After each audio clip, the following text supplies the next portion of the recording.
Okay, a guy walks into a church and he finds the pastor and he says, "Preacher, I need you to pray for help with my hearing." And without missing a beat, the preacher grabs the head of this guy and he starts to shake it. And he'd seen a faith healer do it. So, "Oh, Lord," and then he does something he saw a faith healer do. He sticks his fingers in his ear and he's like, "Just cast out that unclean spirit, Lord." And he yells and he prays and he works up a sweat for about 4 minutes. And then finally the preacher asks, "How's your hearing now?" And the man says, "I don't know, Reverend, I'm due in court Wednesday." Now, what the preacher did, that may have been a lot of things. It may have been what he thought was spiritual. It may have been kind. It may have been done even with good motivations. But something it was not was wise. And Andy Stanley is a preacher in Atlanta who's been helpful to me in this respect. He talks a lot about ultimately narrowing down our questions to one question, maybe the best question. A question that would hopefully bring clarity to all the other questions. And here it is. What is the wise thing to do? What is the wise thing to do in this situation, in this circumstance? Think about how asking that question might serve all other questions you have, like, should I take this job? Is she the one for me? Should I rent or own? Should I stay or leave? And the real question for every one of those really is, what is the wise thing to do? Because wisdom is the key to avoiding, I think, what is the most important thing in the world to avoid: regret. Really, think about your greatest regret. Have you got it in your mind? Couldn't it have been avoided if you had asked yourself what was the wise thing to do? Nobody plans on blowing up their life or doing something dumb or miscalculating. The problem is that we don't plan not to do that. We don't think about searching out wisdom on the front end. We just realize that we didn't use it in retrospect. But what is wise? Where do you find wisdom? Because it's not simply about being kind of intellectually gifted. How do we know that? We know that because there's a number of very smart people who do very dumb things, right? Things that are terribly unwise. For example, I don't know if you knew, it was revealed recently that Bill Gates, some say might be the smartest person alive, met repeatedly for an extended period of time and not suitable locales with Jeffrey Epstein, who by this point had already had all kinds of charges and red flags and reports. And so when confronted with this, the statement that came from Bill was, Mr. Gates regrets ever meeting with Epstein and recognizes it was an error in judgment to do so. It also came out that it played a part in the ending of his 27-year marriage to Melinda, who objected strongly at that time that he was spending time with Epstein. Bill Gates is a super smart guy. Nobody would deny that. And he did something super dumb. And he admits it. But why did he do it? What's the nature of this kind of foolishness? There's this Dr. Mortimer Feinberg and John Tarrant. He wrote about this in their book that was appropriately titled, Why Smart People Do Dumb Things. And their answer was interesting. It wasn't that these people weren't book smart or that they weren't even geniuses in certain areas that made them famous or successful. The point was that they were. They were these things. They were book smart. They were geniuses. But here was the breakdown. They were dumb in areas that we don't often think about or talk about. Areas that we don't think we need to be smart in. Areas like pride, arrogance, self-absorption. Those of you who are students of history in the room You'll know this. In her book, The March of Folly, the historian Barbara Tushman came to the same conclusion. She looked at all these calamities in history, from the Trojans, taking that wooden horse inside the walls, the fall of the Roman Empire, America's debacle in Vietnam. And she noted that behind each one of these historical events, things like excessive ambition, decadence, perversity were to blame. And so when you study wisdom, what it takes to be wise and what it takes to be a fool, it's not about information. It's not about facts. Wisdom flows from character, okay? To be life smart, you need to be soul smart. And that's what we're going to find James in this amazing letter that we believe might be the oldest letter in the New Testament. And he's going to detail in this installment about what it means to be wise. And so let's dig into James chapter 3, beginning verse 13. I'm going to ask Sophia if she would come and read chapter 13 to us. Where's she at? Uh-oh, hope the rapture didn't happen, because that's embarrassing for all of you people.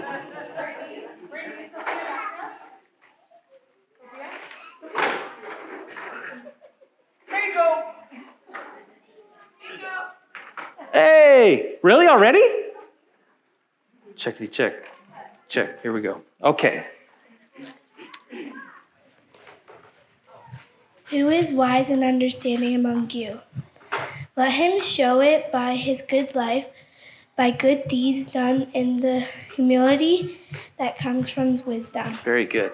That's an interesting definition of wisdom. It's kind of counterintuitive even. It's like James is telling us that being book smart isn't enough, because wisdom is not just acquired information. I kind of wish it was. I'm a reader. I'm a collector of facts. I'm an Enneagram 5, for those of you who know what that means. But according to James, wisdom has something to do with something more than that. A life that applies spiritual truth. And because wisdom isn't just knowledge, it's practice. It's practice. It's decision-making. It's a lifestyle. It's not about doing well on an IQ test. It's about doing well on a life test. It's not just knowing truth. It's the practice of truth. Does it feel like we've been saying that every week? Maybe because we have. It's such a huge idea for James. Let me just give you a couple words for your word of the day calendar, words that you can whip out at parties to impress your friends and neighbors. We tend to think that wisdom is orthodoxy, which is right thinking. It's actually, I think, orthopraxis, which is right living. Orthodoxy, right thinking; orthopraxis, right living. Now, orthodoxy is super important. It's right thinking. But if you stop there, you're not wise. You're just an educated fool. James is all about orthopraxis, right living. And so how do we get on the path to that kind of wisdom? Well, James already has given us a hint. Sophia, why don't you come read that one more time for those who weren't listening, all right? James 3:13. Who is wise and understanding among you? Let him show it by his good life, by deeds done in humility that comes from wisdom. Very good. Okay. So real wisdom is a rightly lived life, one that flows from wisdom, which is marked most often by a singular trait. What is it? It's on the screen, so that might be a hint. Oh, humility. And what is humility? Well, let me show you. What's he doing? For those listening on the podcast, the pastor's taking off his shirt. Galatians 6:3. You're not that important. You can look that up if you think it's not in the Bible. Why is humility so critical for living a wise life? Because that's what makes you teachable. That's what opens you up to the wisdom that can flow in. It takes humility to learn. It takes humility to admit what you don't know. Humility to realize where you need to grow. Only a humble person is a learning person, a teachable person. Most of us have heard of Socrates, the ancient Greek philosopher whose very name is synonymous with wisdom and intellect. There was this legend attached to his great wisdom. The Oracle of Delphi pronounced that no one in the world was wiser than Socrates. And that puzzled Socrates because he didn't see himself in that light. He was the wisest man in the world because he knew he wasn't wise at all. And that made him teachable. James is going to take us deeper in on this because there's more to wisdom than humility. But first, he's going to show us how we can be fools. And again, it's going to be surprising because I don't think this would be our first definition or description of fool. So I'm going to ask Sergio to come up. James 3:14-16. If you harbor bitter envy and selfish ambition in your hearts, do not boast about it or deny the truth. Such wisdom does not come down from heaven, but is earthly, unspiritual, of the devil. For where you have envy and selfish ambition, there you find disorder in every evil practice. Very good. Nicely done. That's not maybe what I would have expected as a definition of foolishness. If I told you were going to look for the Bible's prescription for wisdom and specifically what makes smart people do dumb things, I wouldn't have started with a conversation about envy and selfish ambition, which is why maybe we need to dig into this a little bit because there's something here that we probably aren't used to hearing. First, what exactly is bitter envy? And what is selfish ambition? Selfish ambition is the art of self-promotion. Okay, it's seeking attention for ourselves. It's pursuing glory. It's trying to push our own agenda or promote ourselves, which when you are preoccupied with your own reputation, your own platform, your own success, your own influence, envy is a little more subtle. It's a little less recognized. In fact, when we think of envy, we tend to think of it maybe as not such a big deal. I mean, isn't it just sort of looking at somebody and wishing you had a little of what they had? Is there a lot of harm in that? But that's not the real dirt on envy. And it's not why it's talked about throughout the Bible as one of the deadliest sins. And it's been marked that way throughout Christian history as one of the deadliest sins. It's made a certain top 7 list that you may have heard of. And, anger, sloth, gluttony, greed, lust, pride, envy. Here's what is so deadly about envy, I think. Envy left unchecked. Envy given a free rein in your life. It goes on a relational warpath. How does that work? Well, it begins with desire. We see something that somebody has or can do or has achieved, and we wish we had it, or we wish we could do it, or we wish we had achieved it. So someone makes $50,000, you envy the person who makes $150,000. Somebody is a C student, you envy the person who's an A student. But that's just where it begins. If left unchecked, the desire for that thing turns into a dislike for the person who has that thing. In fact, that's what the word envy means. It means to look on someone with malice, to have an evil eye towards someone. You don't celebrate what they have or what they've done. You actually resent them. It becomes personal, almost as if they are getting or experiencing what rightly belongs to you. So this isn't just about desiring something. It involves like hostility towards another person. It's relationally toxic. So check this out. Envy then enjoys the bad things that happen to that person that you envy. Envy leads to a celebration of their pain, their failings, their mistakes, their losses. And you say, well, I don't do that. Yes, you do. So do I. It's subtle, but it creeps in. If you're a writer, do you secretly like it when the author of another novel fails? If you're a business leader, do you secretly enjoy it when a competing leader is investigated for financial malfeasance or another company files a weak quarterly earnings report? If you take pride in your lawn, and while your neighbor goes on vacation, they forget to set the sprinklers, and their lawn starts to look really bad, do you kind of enjoy that? You fill in the blank. You know, the politician who falters, the pastor caught in sin, the athlete who gets injured on a team that you're not rooting for.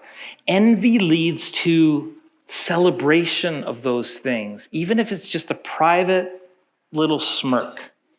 The Germans, Andre, they have a word, a great word. Correct my pronunciation.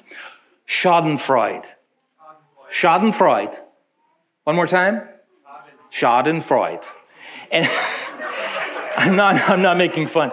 It just means enjoying the suffering of others. Schadenfreude. But envy will want to take you even further down that rabbit hole. And it's envy's ultimate goal is to destroy that thing, that person even that you envy. Envy's it's like rabies of the heart. It takes over.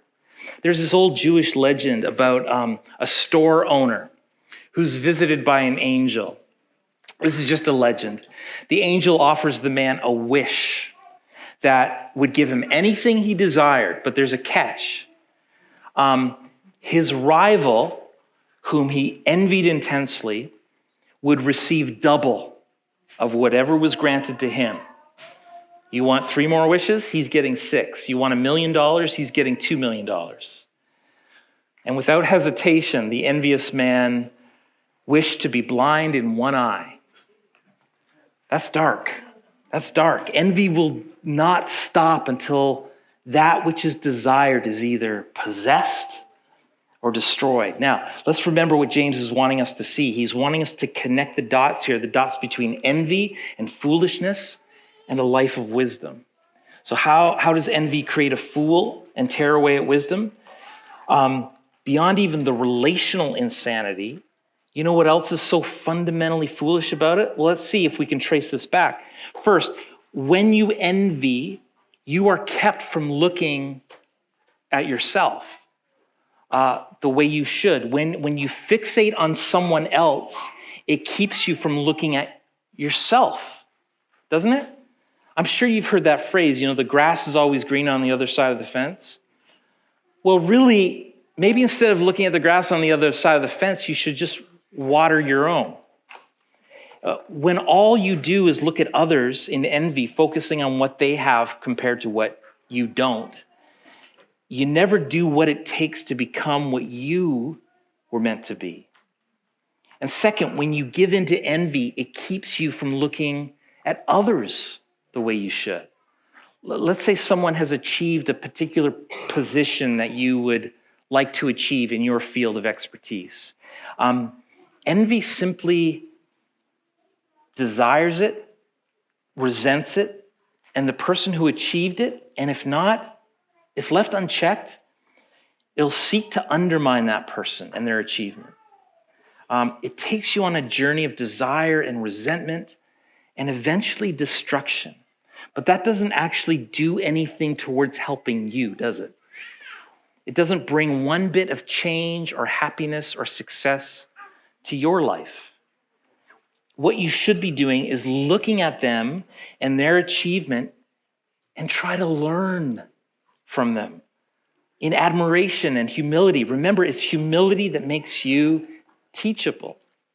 And so when you move past envy towards, a sense of security regarding who you are, how God has made you, and how God has made others, then you can actually begin to celebrate what what others can do and how you can draw from their experiences and learn from their victories. People who once threatened you, who maybe you reacted to only with envy, can now be your mentors, your role models, your coaches.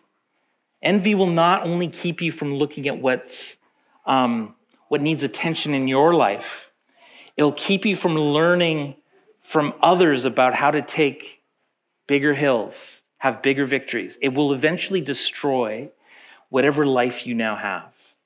It's ironic, like that envy left unchecked seeks to destroy the very thing that we envied. But what is ultimately destroys is the one who is given over to envy. I don't suppose there's any Olympic fans in the room.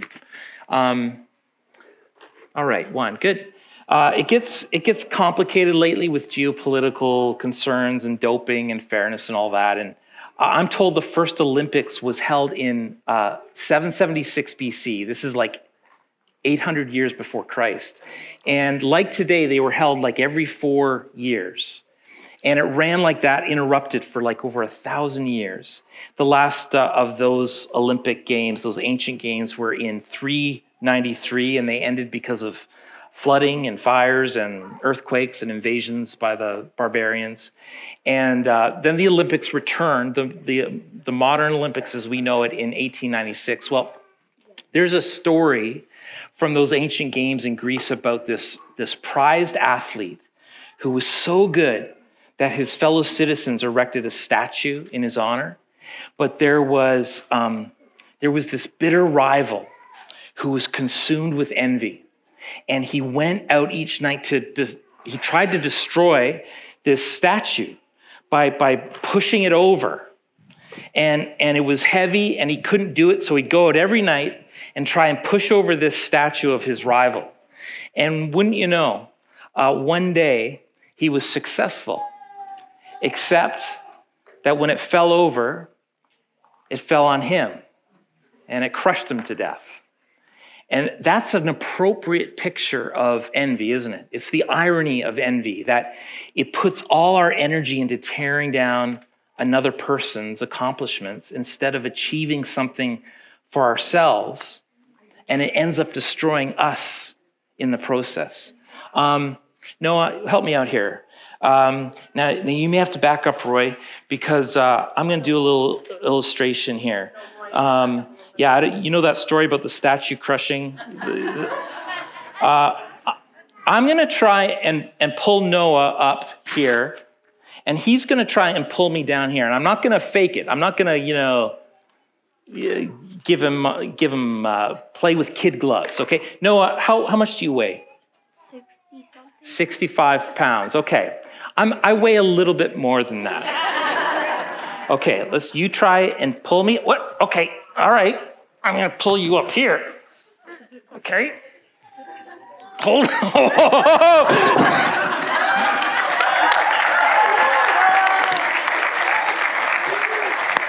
Noah, everybody. Noah. Isn't it true?